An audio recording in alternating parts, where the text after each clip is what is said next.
교재 한번 같이 펴보도록 하겠습니다. 자, 우선 얘들아, 요 갈래에서 중요한 포인트 있습니다. 바로 세태소설이라는 점 중요합니다. 세태 무슨 뜻이야? 세상 세자의 모양 태자라서 세상 돌아가는 꼬라지죠. 그래서 세상이 돌아가는 모습에 대해서 비판하는 소설이에요. 그래서 세태소설 요 단어 기억해 두세요. 자, 성격입니다. 사회 고발적이에요. 그래서 위에는 세태소설이라는 성격과 연결되는 성격이라고 볼 수 있겠고, 자, 비판적인 성격 있습니다. 그런데 그만큼 중요한 게 상징적 소재가 있다는 게 중요해요. 시험 문제에서 무조건 이 소재의 의미를 물어보는 문제가 반드시 한 개씩은 꼭 출제가 될 거예요. 예를 들어서 편지꽃의 의미가 뭐냐? 또는 굴뚝에 비친 그림자가 뭐냐? 이렇게 소재들의 의미를 물어볼 거라서 이 상징적이라는 표현에다가 별표를 좀 해주세요. 얘는 시험 문제에 거의 한 문제씩은 꼭 나온다. 이렇게 생각하시면 됩니다. 자, 시점입니다. 근데 시점은 제가요, 이따가 소설 보면서, 본문 보면서 한번 같이 채워나가 볼게요. 배경입니다. 시간적 배경은요, 1970년대예요. 얘들아, 1970년대 하면 기억나는 거 없니? 산업화, 도시화, 그러면서 무슨 문제가 더 커졌을까요? 얘들아, 사람들이 점점 도시로 몰려들어. 그러면서 도시가 점점 커지기는 한데, 그러면서 생기는 문제점이 있어요. 빈부격차가 너무 심각해져. 그래서 도시 노동자들이 아무리 일을 해도 돈을 많이 벌 수가 없는 사회가 되는 거예요. 그러니까 그런 계층 문제가 생기게 되겠죠. 자, 공간적 배경입니다. 여러분들도 잘 아시는 서울시를 배경으로 하고 있습니다. 그런데 구가 우리가 알고 있는 구랑 좀 달라요. 무슨 구냐? 낙원구입니다. 우리 서울시에 이런 구는 없지만 이 소설 속에선 낙원구가 등장을 하는데, 동네 이름은 뭐냐면 행복동입니다. 자, 그런데 얘들아, 동네 이름이 어때요? 굉장히 낙원 같고 행복 같지만 이 소설 속에 등장하는 난쟁이 가족들의 삶은 어때? 낙원도 아니고 행복하지도 않아요. 오히려 그 반대야. 거의 지옥에 가까워. 그럼 얘들아, 이 동네 이름을 이렇게 설정한 거는 뭘까? 무슨 표현 방법이 쓰인 거야? 반대로 말하기, 반어법이 쓰인 겁니다. 이해가 되시나요? 그래서 얘들아, 여기에서 시험 문제 한 문제 정도 출제가 돼요. 미리 한번 정리해 봅시다. 무슨 표현 방법? 반어법이 쓰인 것이다. 자, 이제 주제입니다. 제가 아까 얘기했죠. 도시 빈민들이 많이 생겼다고요. 왜? 산업화 도시화를 통해서 농촌에서 사람들이 많이 들어와. 그런데 여전히 일자리가 많아도 그 일자리 다 어떤 일자리야? 열악한 일자리야. 돈은 엄청나게 조금 주는데 열악해. 그렇기 때문에 도시 빈민들은 삶이 어때요? 궁핍하죠. 그 다음 얘들아, 내가 잘 될 거라고 하는 의지가 생겨? 안 생겨. 해서 좌절된 꿈을 그리고 있습니다. 자, 제가 아까 전에요, 이 서울시 낙원구 행복동에서 무슨 표현 방법 쓰였다고 했어요? 단어법 쓰였다고 했죠? 그래서 단어적 표현이 쓰이는데, 자, 여러분 항상 기억하셔야 돼요. 시험 문제에서 또는 소설에서 반어법이 등장하면 여러분들을 낚기 위해서 가지고 오는 문제가 바로 뭐야? 역설이 항상 붙어 나와요. 절대 역설적 표현 아닙니다. 자, 그 다음에 얘들아, 이 소설은 굉장히 상징적인 기법을 써서 돌려서 표현했습니다. 근데 거기엔 다 이유가 있어요. 왜냐면 얘들아, 이 소설이 쓰였던 시대가 언제냐면 1970년대, 80년대예요. 어떤 시대야? 독재 정부의 시대거든요. 근데 그런 사회 분위기 속에서 나 사회를 비판하는 소설 쓰고 싶네? 대놓고 쓰면 다음 날에 남산으로 끌려가는 거야. 그러니까 어떻게 해야 돼? 약간 돌려서 표현해야 돼. 그래서 실제로도 이 소설이 세상에 딱 나왔을 때 표지가 동화책처럼 꾸며져 있었대요. 약간 나름의 위장 전술인 거야. 동화책처럼 꾸며서 이게 사회 비판적 소설처럼 안 보이게 하려고. 뭔지 아시겠죠? 따라서 이 소설은 우화적일 수밖에 없고 상징적인 소재를 많이 쓸 수밖에 없었겠죠? 이해되시죠? 자, 그럼 얘들아, 우리는 본문 한번 보러 가보도록 하겠습니다. 사람들은 아버지를 난쟁이라고 불렀습니다. 에서 얘들아, 이 소설에서는요, 상징적 소재가 굉장히 많이 나온다고 했습니다. 그 첫 번째가 바로 난쟁이에요. 왜냐? 난쟁이는 이 소설 속에서 산업화 과정에서 경제적으로 소외되고 무기력한 도시 빈민을 의미하는 소재이기 때문이에요. 사실 난쟁이라는 게 장애를 가지고 있는 거잖아요. 근데 여전히 우리 사회에서 장애를 가지고 있으면 뭐로 여겨져? 사회적 약자로 여겨지죠. 그런 것처럼 이 아버지를 난쟁이로 설정함으로써 도시 빈민들의 그런 경제적으로 소외되는 그런 위치들을 묘사했다라고 볼 수가 있습니다. 자, 사람들은 제대로 보기는 했습니다만 문제는 뭐냐? 사람들은 아버지를 보는 것 딱 하나만 옳았습니다. 어떤 점? 우리 아버지가 난쟁이라는 사실에 대해서 평가 내린 것만 옳았지 그 이외의 나머지는 다 틀렸어. 이게 의미하는 게 뭘까? 사람들이 편견을 가지고 아버지를 대했다는 거죠. 그지? 그렇기 때문에 우리 아버지의 진정한 모습을 사회가 평가하기보다는 난쟁이로서의 모습으로만 바라봤던 거야. 자, 그럼 얘들아 하나 볼게요. 아버지의 뭐만 보는? 겉모습만 보는 사회적 편견을 비판하고 있다. 맞는 말이라고 볼 수 있겠죠. 나는이 등장하네요. 얘들아 나가 등장하는 걸 보아하니 이 소설요. 몇 인칭이야? 그렇죠. 1인칭이죠. 근데 얘들아 1인칭으로 시작한다는 건 서술자가 어디에 계세요? 작품 안에 계신다는 뜻이죠. 그래서 1인칭 바로 떠올리셔야 돼요. 서술자는 작품 안에 있다.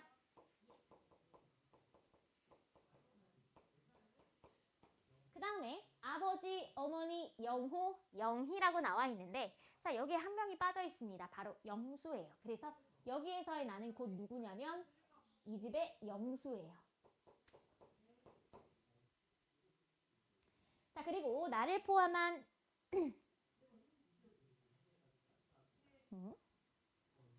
네, 그리고 나를 포함한 5 식구의 모든 것을 걸고 그들이 옳지 않다는 것을 언제나 말할 수 있다 해서 영수라고 체크를 하셔야 돼요.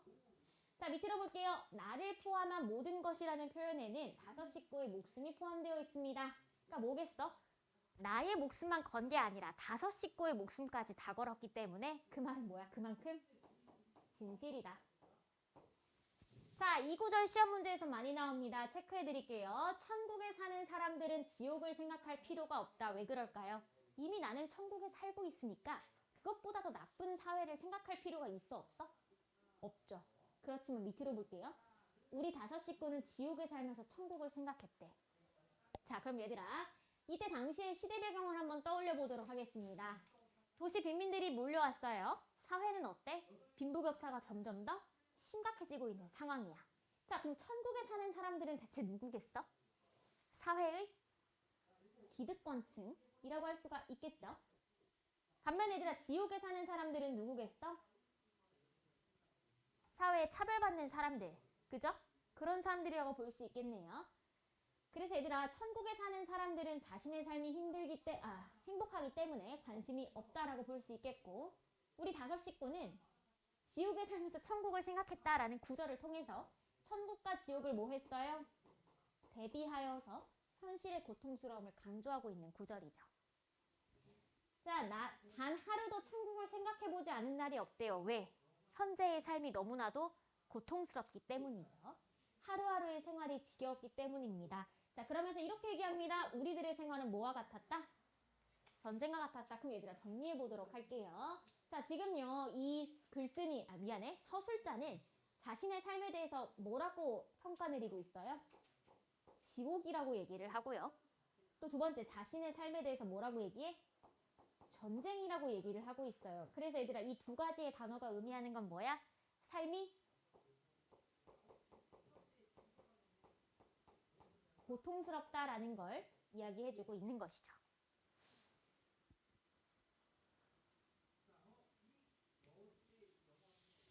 자, 우리는 그 전쟁에서 날마다 지기만 했대요. 이게 무슨 뜻이야? 난쟁이 가족들은 항상 현실의 벽에 부딪히고 있다는 뜻이기 때문에 요거죠. 자, 그런데도 어머니는 모든 것을 참았습니다. 하지만 그날 아침 일만은 참기 어려웠던 것 같다라고 해서 무슨 시제예요? 과거 시제를 얘기하고 있죠. 우리가 항상 이렇게 지내왔는데 그날만큼은 지내기 어려웠었던 것 같아. 그러니까 지금 과거의 어떤 그 시점의 일을 얘기하고 있네요. 그럼 얘들아 이 그날 아침은 무슨 일이 있었냐? 구청에서 뭔가가 날라왔습니다. 바로 뭐냐? 철거 개고장이에요. 언제 몇 시에 당신의 집 허물 테니까 그때까지 짐 빼세요 하는 최후 통첩이거든요. 자, 보겠습니다. 자, 통장이 그걸 가져왔어요. 내가 말했더니 어머니가 식사를 하고 계십니다. 자, 그게 뭐냐? 철거개고장이에요. 자, 철거개고장이 등장함으로써 갈등이 이제 뭐가 돼? 시작하게 되는 거거든요. 그래서 여기 계기다 적어주시면 되겠습니다. 자, 그랬더니 어머니가 뭐라고 말해? 기어코 왔구나래. 얘들아 이거요 전혀 처음 듣는 사람의 자세가 아닙니다. 그런 게 왜 나와? 이게 처음 듣는 사람이지. 기어코 올 게 왔구나라고 얘기하고 있으니까 어머니는 이미 이렇게 올 것을 예고하고 계셨다는 걸 알 수가 있겠죠.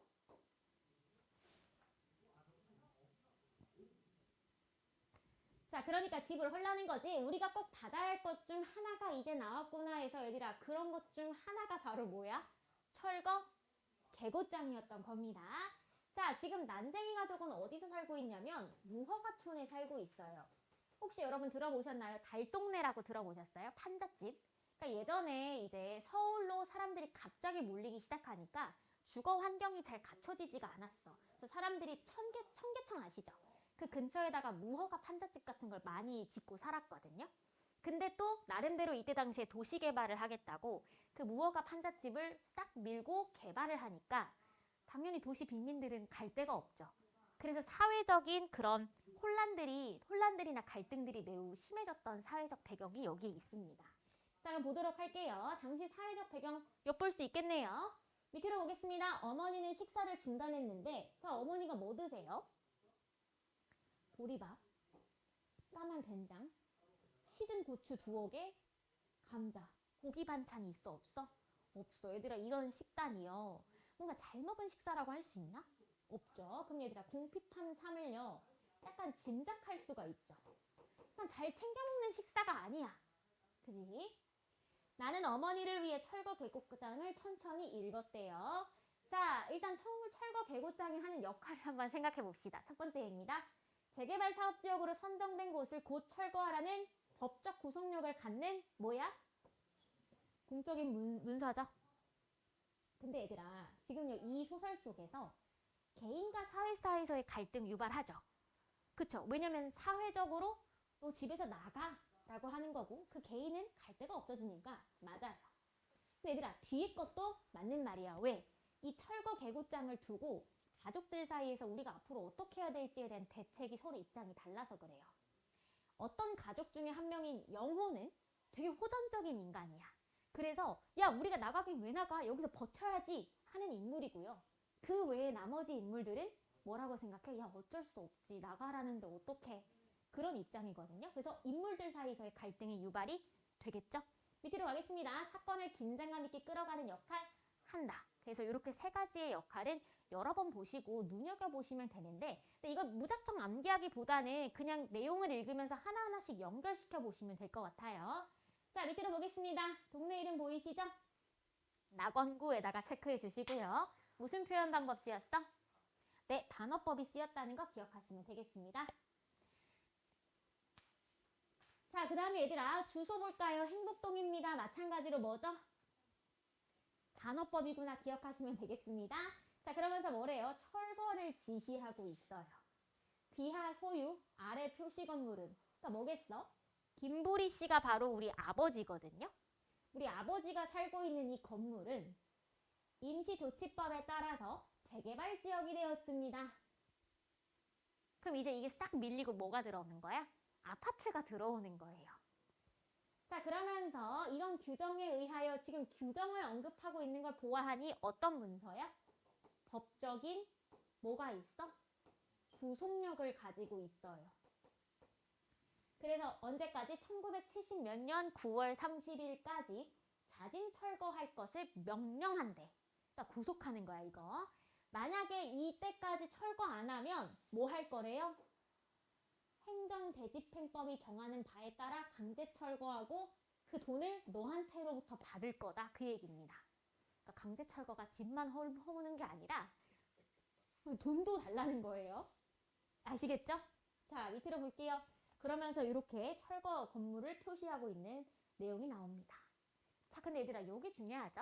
자, 일단 하나씩 골라보실까요? 무슨 표현 방법?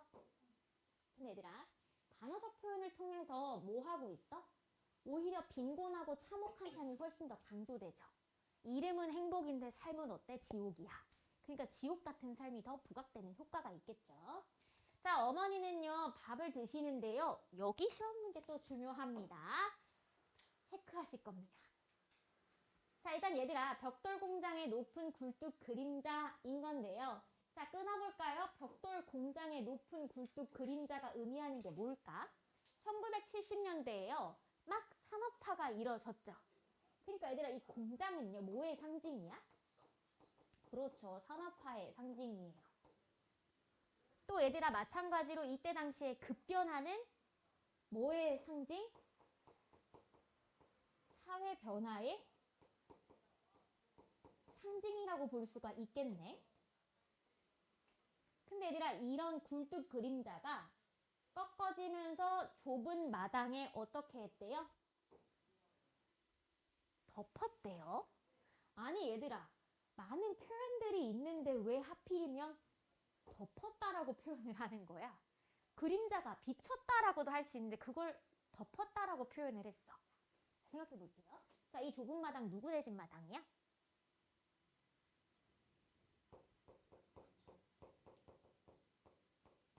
난쟁이 가족의 마당이에요. 근데 난쟁이 가족 지금 무슨 상황이야? 이런 산업화, 개발화에 밀려서 터전을 잃고 도망가야 되는 사람들이죠. 그쵸? 그러니까 뭐야? 소외된 사람들이에요. 뭐로부터? 산업화로부터. 근데 이 산업화의 상징이 그들의 집 앞을 덮었다라고 하는 건 사실상 뭐겠어? 난쟁이 가족들을 억압하고 있다라는 걸 보여주는 거죠. 그래서 여기서 상징적인 내용들이 많이 나오기 때문에 기억하셔야 되겠습니다. 선생님들 여기 빈칸에 들어가야 될 말 폭력적 현실이라고 적으실 수가 있겠죠? 이는 시험 문제에 쏠쏠하게 나옵니다. 자, 자본주의가 난쟁이 가족의 삶을 침범할 것이라는 어떤 표현이겠어요? 비유 아닙니다. 자, 비유와 상징의 차이를 한번 정리해 보도록 하겠습니다. 자, 우선 얘들아 비유는요. 항상 뭐가 같이 나오냐면 원래 내가 얘기하고 싶은 원관념과 그 다음에 이 원관념을 표현하기 위해 가지고 오는 표현 있죠? 그걸 우린 보조관념이라고 하는데 얘네 둘이 같이 등장해야 돼요. 항상. 예를 들어 볼까요? 사과 같은 내 얼굴 할 때 내가 원래 얘기하고 싶은 거 뭐예요? 내 얼굴이죠. 근데 그걸 설명하기 위해 뭘 가지고 왔어? 사과를 가지고 왔죠. 얘들아 여러분들이 생각하시는 대부분의 비유적 표현들은 항상 원관념과 보조관념이 항상 같이 다닙니다. 이해가 되시죠? 자, 근데 얘들아 상징은 좀 달라요. 상징은 어떠냐면요. 원관념은 잘 등장하지 않아요. 그럼 뭐만 등장해? 보조관념만 등장해요. 예를 들어 볼게요.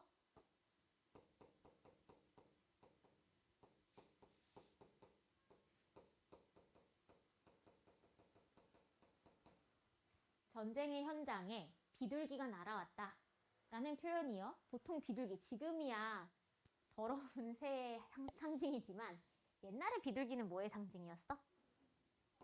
평화의 상징이었어.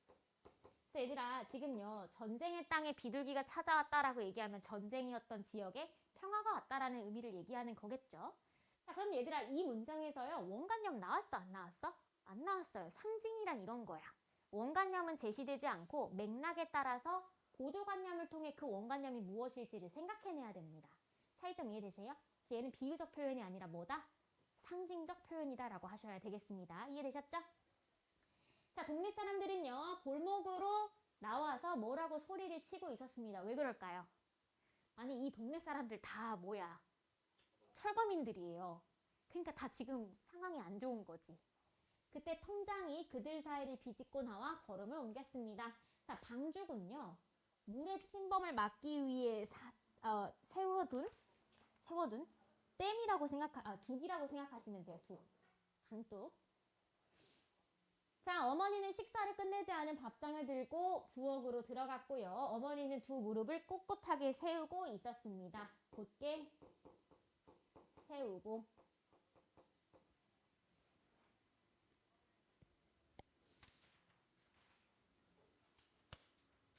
자, 그리고 손을 들어 부엌바닥을 한번 치고 가슴을 이렇게 치신 거야. 왜 그런 걸 거야?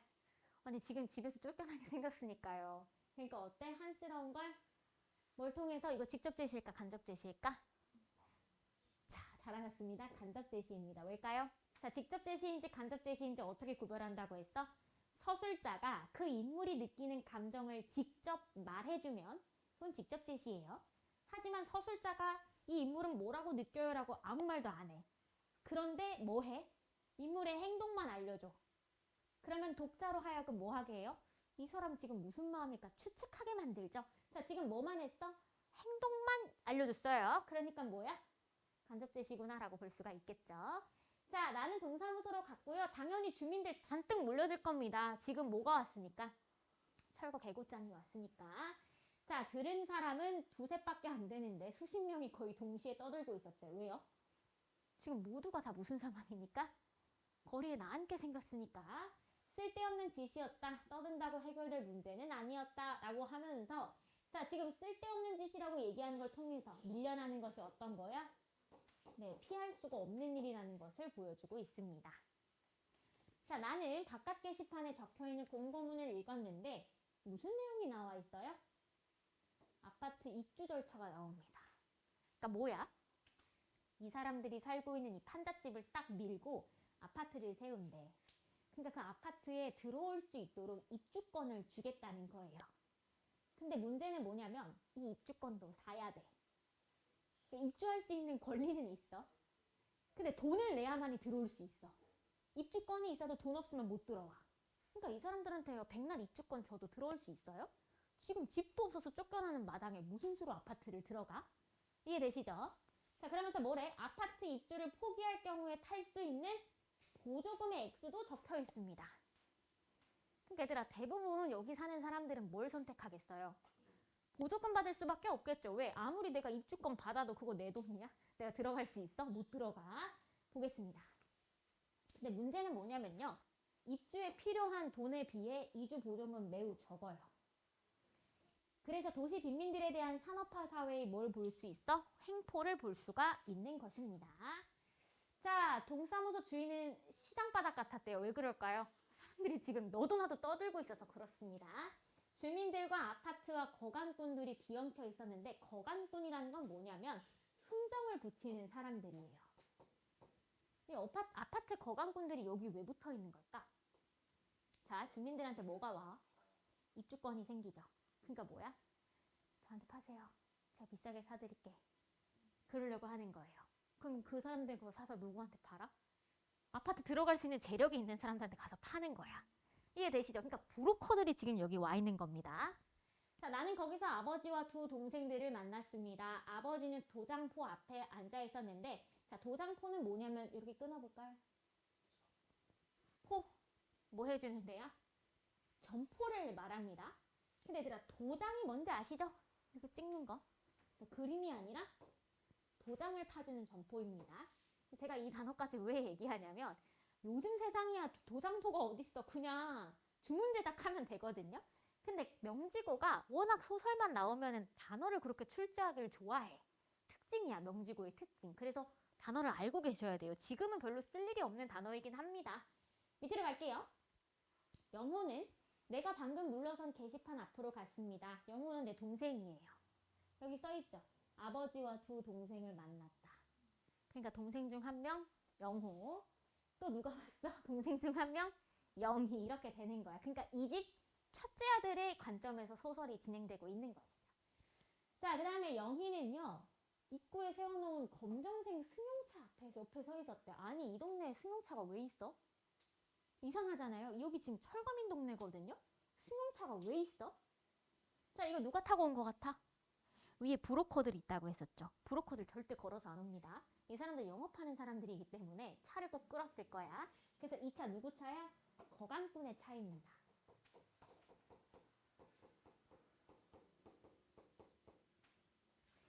자, 아침 일찍 일들을 찾아 나섰다가 철거 개고장이 나왔다는 소리를 듣고 사람들이 돌아왔어. 누가? 영호와 영희가. 근데 얘들아, 이상하죠?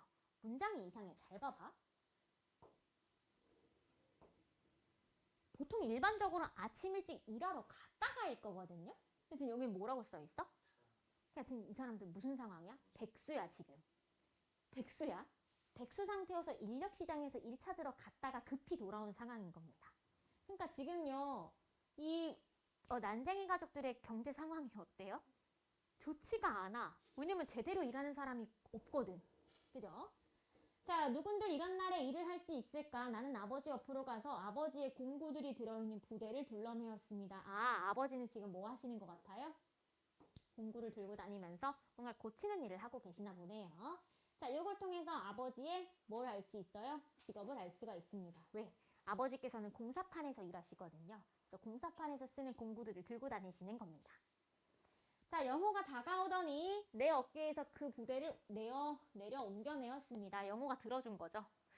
사이가 좀 괜찮은가 봐, 형제들끼리. 보통 형제들끼리는 이런 관계가 아닌 것 같더라고요. 제가 생각했을 때 그 혈육 있죠, 혈육. 그러니까 우리 엄마 아들과 우리 엄마 딸 사이가 남매가 제일 안 좋고요.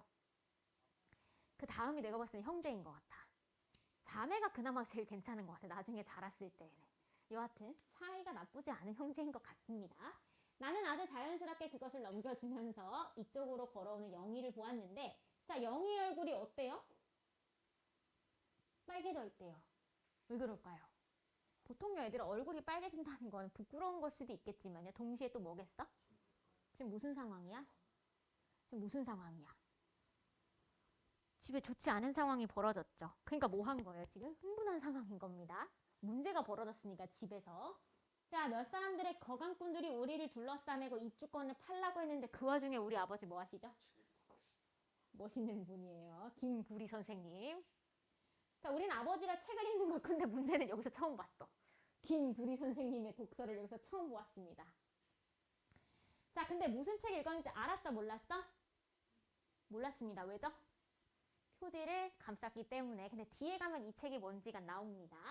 자, 영희가 허리를 굽혀 아버지의 손을 잡아 끌었대요. 왜 허리를 굽혔겠어? 우리 아버지가 난쟁이시니까, 키가 작으니까요.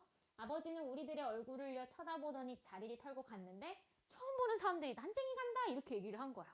이 사람들 뭐야? 어떤 상황인지 분위기가 묘사가 되시죠? 자, 어머니는 대문 기둥에 붙어있는 여기 체크할 겁니다. 알루미늄 포철에다 체크해주세요. 얘들아, 이거를요 왜 떼어내고 있는지 한번 생각해 볼 거야. 지금요 이 철거민들한테 뭘 주겠다고 했어? 보조금 또? 그건 뭘 포기했을 때 받을 수 있어? 보조금. 입주권 포기하면 받을 수 있죠. 자, 그럼 일단은 내가 이주 보조금을 받든 입주권을 가지든 뭘 증명해야 돼? 저 여기 살았어요 라는 걸 증명을 해야 돼. 그래서 그게 바로 알루미늄 표찰인 거예요. 이해가 되셨죠? 자, 알루미늄 표찰은 관청에서 조사를 나가 무허가 건물에 붙은 표지예요. 또 가난을 상징하는 거 맞아. 근데 이걸 보여줘야 저 여기 철거된 데서 산 사람이에요. 그러니까 저한테 입주권 주세요. 이게 되는 거야. 자, 그러면 이걸 뽑고 계신다는 건 무슨 뜻이야? 어머니는 철거되는 걸 받아들였다는 뜻이에요. 이해가 되시죠? 자, 옆장 가겠습니다. 자, 체크해볼까요? 알루미늄 표찰은 미래에 조금이라도 더 나은 결과를 위해 필요하다. 그나마 얘들아 이 상황에서 아무것도 그나마 적게 잃으려면 뭐라도 있어야 돼? 입주권이라도 팔던가 아니면 입주권을 포기하고 이주금이라도 받던가 해야 될 거 아니야? 그러려면 이게 필요해. 그래서 정답 5가 되겠습니다. 자, 내가 시카를 받아 반대쪽 몹을 뽑았는데 체크할 겁니다. 영호는 어머니와 내가 하는 일이 못마땅한 모양이었습니다. 자, 벌써부터 뭐가 시작됐죠? 가족들 사이에서의 갈등이 시작됐습니다. 그러나 마음에 드는 일이 우리에게 일어나주기를 바랄 수는 없습니다. 왜죠? 이거라도 안 뽑고 잃어버렸다가 나중에 더 괴로워질 거라고 얘기를 하고 있었어요. 자, 그럼 얘들아 요거 어때? 맞는 말이죠? 그죠? 입주권을 팔아야 되니까 입주권을 받기 위해 필요한 알루미늄 표차를 떼가고 있는 거야. 자, 어머니는 손바닥에 놓인 걸 보면서 이렇게 얘기를 합니다. 너희들이 놀게 되지만 않았어도. 그러니까 뭐예요? 멀쩡한 자식 3명 다 지금 무슨 상황? 무직 상황. 그러니까 어머니는 지금 무슨 상황이 들어요? 집도 사라져, 애들도 돈을 못 벌어, 돈 버는 사람이 아빠 하나뿐이야. 근데 그 아빠가 하는 일이 뭐야? 막일 하세요. 그러니까 공사판에서 일하세요. 그러니까 지금 걱정이 되겠죠, 당연히. 자, 그랬더니 뭐래? 20날 안에 무슨 뾰족한 수가 생기겠니? 하나하나 정리를 해야지. 왜 20일이라는 기한이 생긴 거지? 아까 언제까지 철거하라고 했잖아요. 그게 지금으로부터 20일 뒤인 거야. 그러니까 뭐야? 자진, 철거, 기간이에요. 자, 어머니는 현실에 순응합니다. 맞는 말이죠? 받아들인 겁니다. 자, 그랬더니요, 영희가 물었습니다. 입주권 팔려고요? 영희는 아직 좀 어때? 약간 좀 순수한 것 같죠? 왜냐면 여러분들도 이 상황이 되면 무슨 생각이 들어요? 일반적인 사람이라면 여기서 무슨 생각이 들어? 입주권이라도 팔아야 되겠다 이런 생각이 들겠죠. 아직 영희는 살짝 순수한 느낌이야. 자, 그랬더니 갑자기 영호가 버럭합니다. 영호가 뭐래요? 팔긴 왜 팔아? 이렇게 얘기를 하죠. 그러니까 영호 성격이 좀 어때? 괄괄한 성격이죠. 그죠? 자, 영호는 현재의 상황을 거부하는 성격을 보이고 있습니다. 자, 영호가 큰 소리로 말했더니만요. 아니, 그럼 아파트 입주할 돈이 있어야지 라고 누가 얘기했어? 그쵸? 그랬더니 아파트로도 안 갈 거래요. 그럼 너 어떡할 거야? 그랬더니 뭐래요? 영호 상남자입니다. 그냥 여기서 살 거야. 이건 우리 집이다. 자, 영호는요, 성큼성큼 올라가서 아버지의 부대를 마루 밑에 놓았는데요. 아버지가 말합니다. 이건 아버지가 하는 얘기야. 그런 이야기를 하는 사람이 있었다. 그런 이야기는 뭐겠어? 그래서 여기 살겠다. 이사할 필요가 없다는 거겠죠? 적어주시면 됩니다. 이사할 필요가 없다. 자, 시에서 아파트를 지어놨다니까 얘긴 그걸로 끝난 거다. 이게 바로 누구? 아버지가 하시는 얘기죠? 자, 아버지도 어때요? 현실 상황에 대해서? 체념하고 받아들이고 계시네요. 자, 그랬더니 영호가 말합니다. 그건 우리를 위해서 지은 게 아닙니다. 영희는 또 뭐래요? 돈도 많이 있어야 하잖아요. 자, 영희는 마당가 펜지꽃 앞에 서 있었는데, 자, 이 펜지꽃이 또 의미하는 바가 있습니다. 상징적인 소재예요. 자, 펜지꽃은요, 좀 순수하고요, 여린, 영희의 이미지를 상징합니다. 자, 그랬더니 이렇게 말합니다. 영희도 또 이렇게 얘기하네요. 우린 못 떠나. 그러니까 얘들아, 지금요, 가족들이 크게 두 개로 나뉜 거야. 순응하는 입장과 거부하는 입장인데, 이 거부하는 입장에 누구랑 누가 있어요? 영호랑 영희가 있고요. 그 외에 나머지는 다 순응하고 있는 상황이죠. 자, 영호 어때요? 네, 적극적으로 저항하고 있죠. 자, 그랬더니요, 내가 말했습니다. 그만둬. 자, 그러더니요, 이제 뭐래요? 그들 옆에는 법이 있다. 자, 이 말이 아주 의미심장하죠. 자, 일단 첫 번째입니다. 여러분 들어보셨나요? 법은 멀리에 있고 주먹은 가까이에 있다. 들어보셨나요? 자, 근데 그런 얘기가 나오는 이유가 뭐 때문일까? 사실 법을 이용하기에는 조금 시간도 많이 걸릴 뿐 더더러 사실 법에 대해서 잘 모르는 사람 입장에서는 접근하기가 좀 어렵습니다. 그런 거랑 비슷한 맥락이라고 보시면 돼요. 자, 근데 얘들아, 근데 여기서 또 특징은 뭐냐면 그들이라는 말이 있어요. 자, 그럼 얘들아, 일단 첫 번째, 그들은 누굴까요? 그러죠, 기득권층이야. 두 번째, 그럼 기득권층에게 법이 있다는 건 이때 당시의 법은 약자를 위한 법이 아니었다라는 거에서 두 가지를 비판하고 있네요. 하나는 기득권, 두 번째로는 당시의 법을 비판하고 있습니다. 자, 그럼 어때요, 요거? 맞죠? 자, 그 다음에 이 구절이 드러내는 건 부조리하고 모순된 사회 현실을 드러내고 있습니다.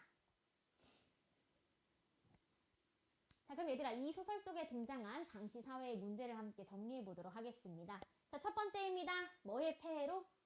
산업화의 폐해로 인한 빈부 격차의 문제가 생겼죠. 그다음 얘들아, 자본주의의 모순과 불합리한 재개발 사업의 실상을 보여주고 있습니다. 어떤 점에서 불합리할까요? 아니, 상식적으로 철거민들한테 입주권을 줄 테니 아파트에 들어가서 살라는 게 말이 돼요? 아니, 백날 입주권을 줘도 돈이 없는데 어떻게 들어가? 그죠? 그러면 얘들아, 입주권에 상응한 이주 금액을 주던가. 근데 문제는 이주금은 훨씬 더 적은 돈이에요. 뭐보다? 아파트 입주권보다 훨씬 더 적은 돈입니다. 그러니까 그런 점을 봤을 때 합리적이지는 않죠. 그죠? 자, 밑으로 보겠습니다. 그 다음에 또 어떤 사회? 물질 만능주의가 만연한 세태를 보여주고 있고요. 자, 그 다음에 급속한 산업화가 불러온 지금 몇 년대일까요? 70년대입니다. 근데 이거 약간 헷갈리면 철거 개고장을 잘 읽어보세요. 철거 개고장에 1907X년이라고 나와 있을 거야. 그러니까 시대적 배경이 언제야? 1970년이에요. 아시겠죠? 자, 갈게요. 자, 어쨌든요. 아파트에 입주할 돈이 없는 사람들은 입주권을 팝니다. 그래서 동네를 떠나가기 시작하는데요. 근데 이제 이 난쟁이 가족들은 아직 안 떠난 상황이야. 그러다가요, 어머니의 목소리가 불안해진 상황으로 이제 다시 들어보게 되겠습니다. 아버지가 어딜 가셨을까? 자, 근데 어머니가 굉장히 지금 불안한 모습을 보여주고 있는 거죠. 자, 왜 그러냐면요.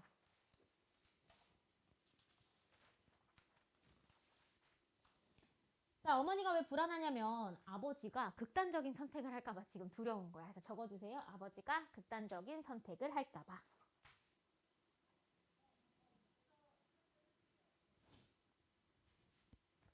자, 얘들아, 아버지를 찾아봐라라고 누가 얘기했을까요? 어머니가 얘기했겠죠. 자, 그 다음 얘들아, 여기서 또 누가 등장하죠? 마찬가지로 뭐야? 1인칭 무슨 시점일까요? 그렇죠. 1인칭 주인공 시점인데 이 주인공이 우리 아까 전에 봤던 영수인 건지 아니면 이 나가 영호인 건지는 한번 읽으면서 찾아봐야 될 겁니다. 아시겠죠? 자, 가보도록 할게요. 나는 아버지가 놓고 나간 책을 읽고 있었는데 책 제목이 뭐야? 오, 의미심장한 제목입니다. 일단 체크 한 번만 해둘게요. 영희는 하루 종일 펜지꽃 앞에 앉아서 또 펜지꽃이 나왔네? 아까 펜지꽃이 의미했던 게 뭐야? 순수하고 여린 영희의 이미지를 보여줬었죠? 그러면서 줄이 끊어진 기타를 쳤는데 어디서 사왔어? 시장의 이름이 왜 이래? 뭐야? 인물들에게 닥친 극단적인 절망감을 얘기합니다. 자, 내가 방송통신고교의 강의를 받기 위해 라디오를 사러 갈 때 영희가 따라왔었다라고 하면서 갑자기 과거의 얘기를 시작하죠. A에서. 왜냐면 지금 그때 샀던 기타를 치고 있는 거고 지금 A 부분에서는 그 치고 있는 기타를 사러 갔던 그날 과거로 간 겁니다. 세상이죠? 그 다음 얘들아 현재에서 과거로 갔네? 이거 우리 뭐라고 얘기하지? 그렇죠. 그래서 얘들아 A 부분에다가 적어주세요. 무슨 구성? 시간의 순서가 뒤바뀌었어요. 역순행적 구성을 가지고 있습니다.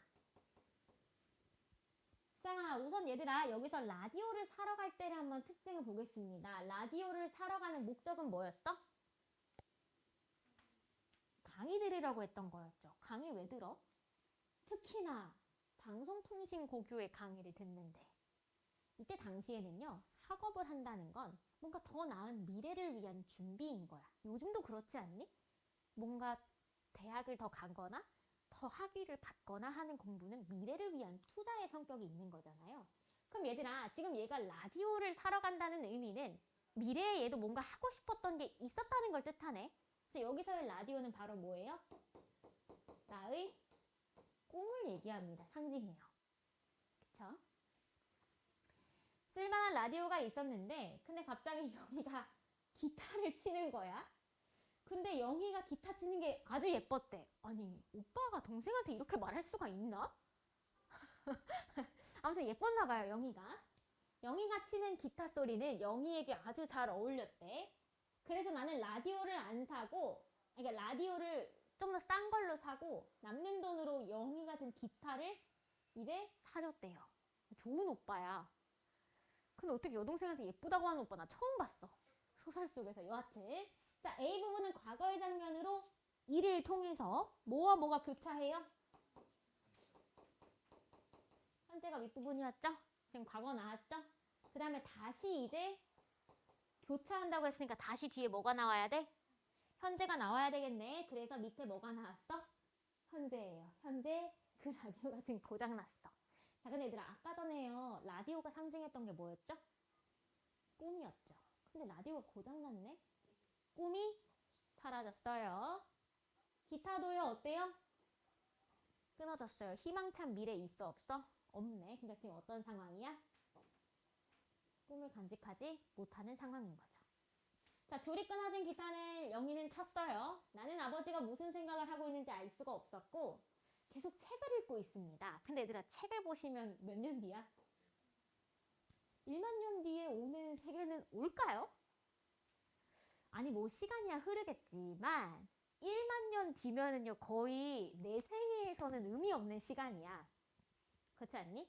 한 개인의 삶을 놓고 보면 이 시간은 의미 없는 시간이거든요. 그러니까 얘들아 사실상요 도래할 가능성 높아요 안 높아요? 안 높아요. 얘들아 솔직히 까놓고 보면 요즘 세상에 1만 년 뒤면은 지구가 없어질 수도 있어. 지구온난화거나 아니면 핵전쟁으로 인해서 인류가 사라질 수도 있다니까?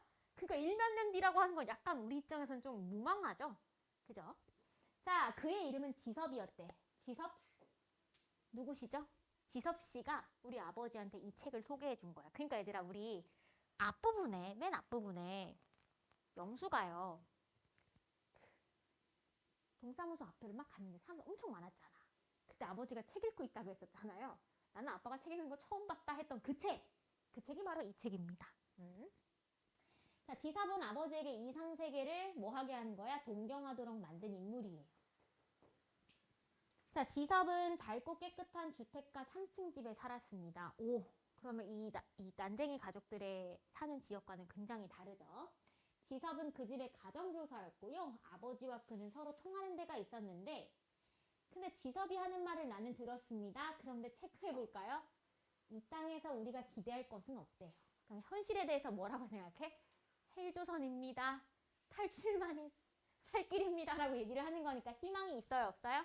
없다. 절망적이라고 보죠. B를 한번 보실까요? 얘들아 이거요. 다시 또 어디로 온 거야? 우리 아버지가 처음으로 그 책을 소개받던 과거로 다시 왔네요. 그럼 얘들아 마찬가지로 얘도 뭐야? 그렇죠.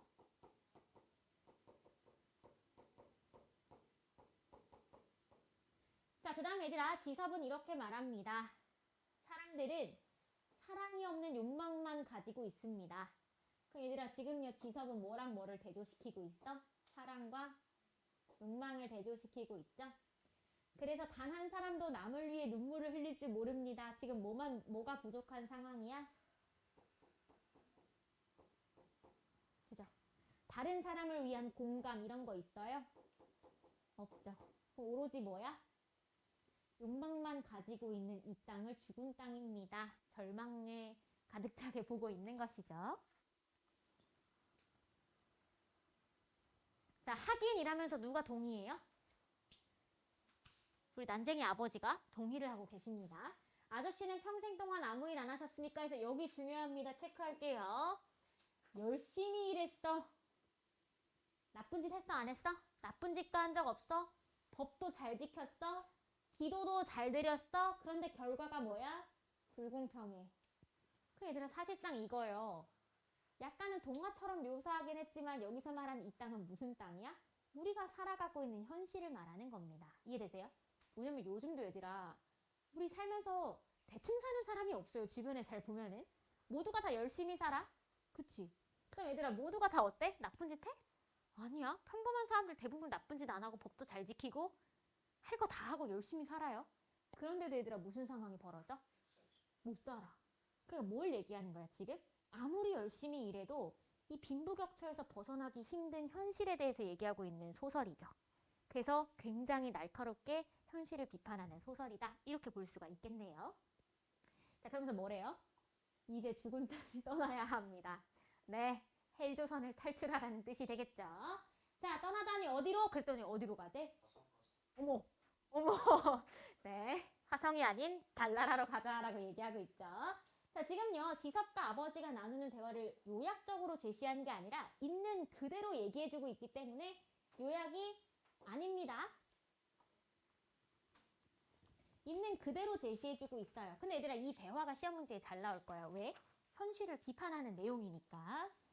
자, 그 다음 밑으로 가겠습니다. 얘들아 달나라는요 현재와 과거를 교차한다. 맞는 말이죠. 또 마찬가지로 현재, 과거, 또다시 어머니들의 목소리가 등장하니까 현재로 다시 돌아오죠.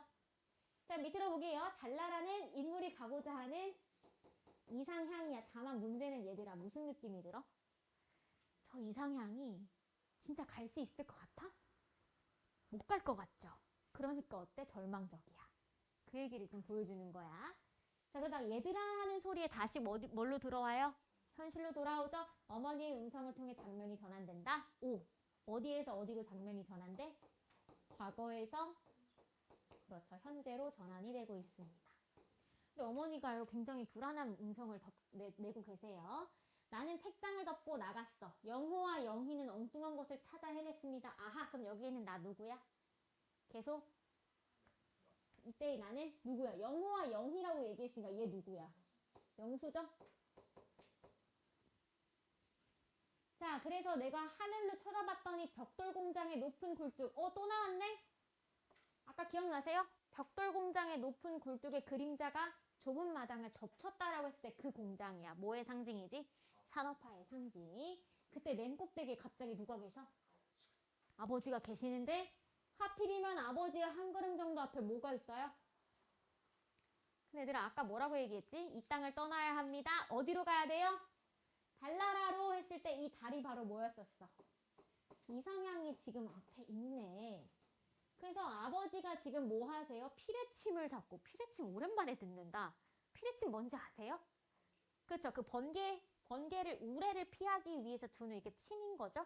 그걸 아버지에게 붙잡고 뭐 하고 계셔요? 발을 이렇게 앞으로 내민 다음에 뭘 날리셨어요? 종이 비행기를 날렸습니다. 누굴 향해서? 달을 향해서. 어디에 닿고 싶은 마음을 담아서? 이상향에 닿고 싶은 마음을 담아서 한 거니까 비극적인 현실을 벗어나 희망을 찾으려는 몸부림이라고 할 수 있겠죠. 근데 문제는 뭐야? 아버지 닿을 수 있어요? 못 닿습니다. 일단 내용 한번 살펴볼게요. 자, 동네 주민 대부분은요, 투기꾼, 아까 나왔던 거강꾼이에요. 거강꾼들에게 이제 거강꾼을 통해서 투기꾼들한테 입주권 팔았어. 우리 집도 입주권을 팔았는데 문제는 이게 문제야. 우리 가족들한테 돌아오는 게 거의 없어. 거의 사기죠, 사기. 그지? 입주권을 판단 아버지가 사라지고 영희도 사라집니다. 영희는 왜 사라지냐면요. 우리가 판매한 그 투기꾼한테 찾아가서 약간의 유혹을 해. 미인계를 쓴 다음에 그가 잠들어 있을 때 몰래 입주권을 다시 들고 도망 나옵니다. 그러니까 나름대로의 방법으로 살 길을 찾으려고 한 거야. 근데 아버지는 뒤에 저기 보이시죠? 벽돌 공장에서 스스로 몸을 던지세요. 비극적인 결말이죠. 영희는 입주권을 사간 부자 청년의 아파트로 따라가 그가 잠든 사이 입주권과 돈을 훔쳐 나옵니다. 그다음 영희는 그 돈으로 동사무소에 가서 뭐 했어? 입주 신청을 해요. 그러니까 돈이 있으니까. 그 다음에 아버지의 죽음을 나중에 알게 됩니다. 그러니까 결론은 좀 어떠니 얘들아? 비극이라고 볼 수가 있겠죠. 얘들아 이 작품은 1970년대 한국 사회 모순을 정면으로 다룬 소설, 근데 연작 소설 중에 하나예요. 그래서 지금 소외된 빈민계층 대표하는 난쟁이 일가의 아픔을 그려서 이 사회의 구조적인 모순을 폭로하는 소설이다. 이렇게 보시면 되겠는데 결말 부분이 굉장히 좀 비극적이지만요. 우리가 시험 문제에 나오는 내용들은 당시의 사회 배경, 두 번째로는 여기에 등장하는 상징적 소재들 이렇게 두 가지에서 크게 많이 출제가 되거든요. 그 다음에 뒷부분은 표현 방법에서 많이 출제가 될 거예요. 그래서 현재와 과거와 현재가 교차되는 부분이 나왔었죠. 2번 정도. 그게 시험 문제에 좀 자주 나옵니다. 우리가 한번 정리 한번 쭉 해봤고요. 다음 시간에 더 이어서 요 출제 포인트들 좀 더 이어서 살펴보도록 할게요.